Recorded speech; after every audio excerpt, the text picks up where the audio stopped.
Our first guest today is the creator of some truly iconic work. He's been described as the godfather of British pop art and has been a major influence on many of today's young British artists. Sir Peter Blake has produced paintings and collages that have become embedded in modern culture. Now he's exhibiting his portraits for the first time at a new show in London that includes paintings that have never been seen before. And Sir Peter is with me here now. It's a pleasure to have you here. Hello. 7 decades working, the first time your portraits have been exhibited. Why now? I just felt it was time. You know, as I get older, I realised how many portraits I'd done, and I'm not a professional portrait painter, so they've always been done privately for people, and I just suddenly thought it'd be nice to show them. So I hinted around a little bit to some of the galleries, and no one picked up on my hints. So I thought, well, I'm due for a show with my gallery, the Waddington Cousteau Gallery. Why don't I show them there rather than in a museum? So we borrowed them all back. You say you're not a portrait painter. How do you rate your own work, then? Well, I'm not a professional portrait painter. That's not the way I make my living. I do a good likeness. Is the way I rate it. Very modest. Yeah. So, I mean, an incredible range of portraits that you've painted. We've got the Queen among the collection, yeah. Eric Clapton. I particularly like the story of the Everly Brothers because they commissioned you to paint this one, didn't they? Tell me about that. Yes, that was a commission for a record cover. I think it was called On the Wings of a Nightingale when they recorded in London. And it was a straightforward commission. I photographed them both. I photographed Don looking straight at him and Phil looking in from the side. And at the time, Don had put on rather a lot of weight. And although I was very flattering with because I work from photographs, so I reduced his size a bit in the photograph, but even then I think he felt it didn't flatter him, so they simply didn't use it. How funny. You say you work from photographs, and yet there's a portrait there of Helen Mirren that was painted from life. The last time you did that, why did you decide not to do that again? It's quite difficult to explain. Helen arrived, we met, it was a long time ago when she was playing Cleopatra in London. She arrived on our doorstep looking glorious, as she always does. And I mean, I simply wanted to paint a little portrait. We'd met and talked about doing it. And I think she was very happy. She would have been very happy to have undressed on the spot, I felt, you know. So I got nervous. And I just stayed nervous. I never went, I never enjoyed that rapport, that intimacy between the painter and the sitter. Some people, that's what it's all about, you know. But in my case, as I say, I'm a jobbing portrait painter who gets a good likeness. Now, there are 3 portraits, I believe, in the collection of Ian Dury, who was a friend of yours, wasn't he? Were they all done from photographs as well? Yes, they were all jobs. It ended up just being 2. The other one I didn't get around to borrowing back. But I think one was for a book recently, and the other one was for a record.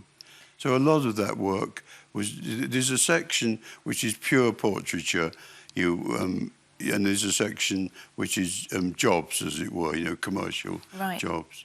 And Ian Dury, he was a pupil of yours. He was, yeah. Was he a good pupil? Yeah, I taught him in 1961 at Walthamstow School of Art, and then he got into the Royal College of Art, and I happened to get the job there. So I taught him pretty much right through his career, and we became friends, and I followed the progress of Kilburn and the High Roads and the blockades. I'm an honorary blockhead. I've got a gold blockhead badge. Right. Yeah. And you've got an honorary doctorate of music from Liverpool University, because so much of your work is music-based. Yeah. What's the fascination with Elvis? Because he's almost the centrepiece of this portrait exhibition. Yeah, I'd planned a whole exhibition of shrines to Elvis, based on the fact that the centrepiece would have been a shed, a real shed, that somebody made a shrine in, you know, a fictitious person. And then suddenly there were a lot of sheds in art. Cornelia Parker blew one up, and there were various sheds, and it didn't seem appropriate. So the shed sits in my studio empty, but I started a big shrine in 3 sections, and I suddenly decided to show that and another earlier shrine.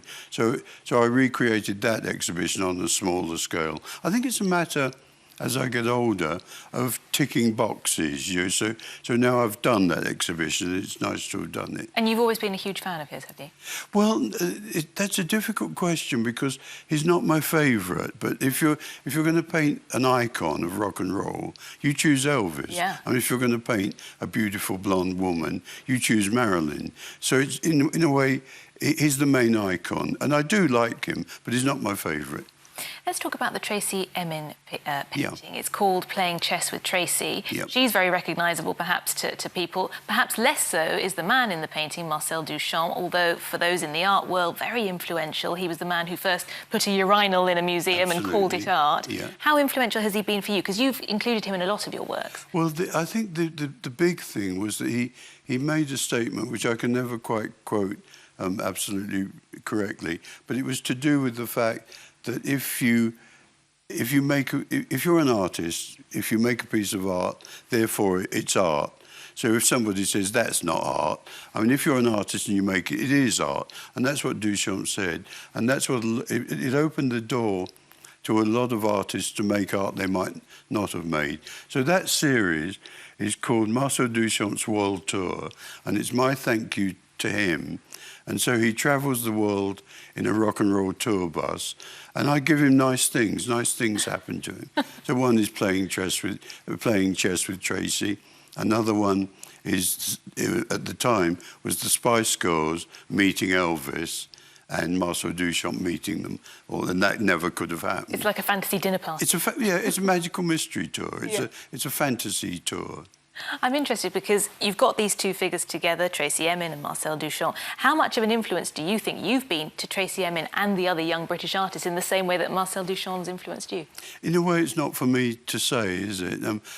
I think that there's certainly the pop art movement certainly influenced the YBA. In a way, it's not for me to claim where I influenced people. But she's a friend of yours, isn't she? She's a friend, yeah. Have you ever spoken to you about it personally?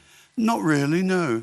Okay. No, I did meet all the YBAs very early on, and most of them are friends, and I admire what they do. I'm a great fan of Damien Hirst and defend him often, because people ask me and expect me not to like what he does, and I think he's a very good artist. So, yes, so I am a friend of the YBAs. Let's talk about the pop art movement and your place within it, because people often think of Andy Warhol as the father of pop art, and yet I've read that you say that it's thanks to you that that phrase was coined in the first place. Tell me. I claim that. I mean, a really quick history of pop art is that it started in three places in the mid-50s, in America with Jasper Johns and Robert Rauschenberg, in London at the independent group at the ICA, who were a group of intellectuals who discussed popular culture, and me as a young student at the Royal College, painting the world I knew. You know, as a working class boy in the art world, I knew about wrestling and football and stuff like that, fairgrounds. So that was the beginning of pop art, and then a couple of years later was another movement that was Warhol and Lichtenstein and the famous pop artists. And what I claim is that there used to be a critic called Lawrence Alloway, who was a great supporter of the pop artists, of young artists.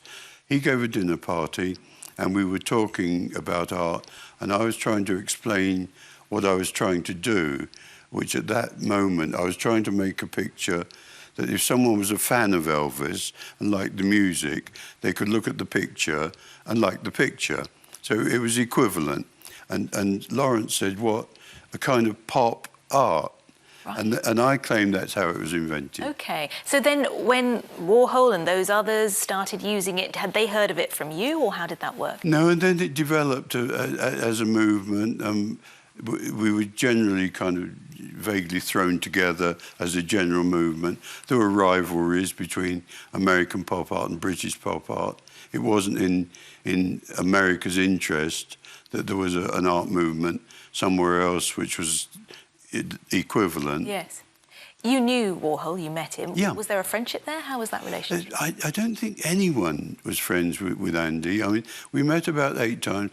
Yeah, I would say we were friends, but we never had a conversation. Right. I mean, he was very loath to speak, and I was very reticent at that point anyway. So we'd meet and we'd greet. I went to the factory and he showed me around, and I met a few of the people at the factory. So we knew each other, but I wouldn't say we were friends. But were you making the images of Elvis before he was? But what I did first, as that's the question, I made a box.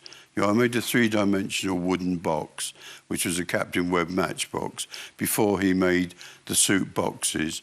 And I did a drawing at the Royal College, which was a straightforward copy of a comic book. It was called, it was the Justice League of America, and it was called The Flight of Failures, and it simply copied a comic book, and that was before Lichtenstein did his comics. So there were a few things that I used first. I want to ask you about Sgt. Pepper's Lonely Hearts Club Band. You designed. I have to. You're so known. You can't not. I mean, your album cover is as iconic as the music itself on that album. How do you feel that that is still a thing that people ask you about all these years on? I suppose it's as you say, you know, that what's happened over the years. And we were just saying in 2 years' time, it's 50 years ago that we did it in '67, which is alarming and surprising. But I think what's happened over the years is as the LP became a kind of art form, the covers became an integral part of the LP. So people like Storm Thorgerson and doing Hypnosis, it became as important, I think. My problem is that it's never been recognised that it is important. Oh, right, you feel that? I do, yeah. That's interesting, Yeah. OK. One of the other themes that you revisit is that of tattoos. Yep. What's the fascination with that? They feature in the portraits exhibition. Well, again, at this point, it's very common to see a tattooed person. The first one I did would have been in about 1956, and it was quite rare then. You know, a tattooed person would have probably been an exhibit in a fun fair, you know, as a completely tattooed person. But it's one of my interests in popular culture, you know, along with wrestling and boxing and all the other things I'm involved with. Yes, because there's also quite a lot of wrestling images. Yeah, in the show, it breaks into three parts. The actual portraits, a room of the Elvis, which we've talked about, and in the other room, there are 10 watercolours of tattooed people, 10 watercolours of wrestlers, and 10 paintings of wrestlers. You can see some of those now. There's a cowboy there. Yeah, that cowboy is not very well disguised Brad Pitt. Ah. This one is called Considerate Boy, and that's the phrase that Max Miller, the comedian, used to describe gay men, which is the most beautiful phrase. Yeah. So a gay man is a considerate boy. Hence The Mask, I guess. Well, that's Robert De Niro, right. Again, rather badly disguised.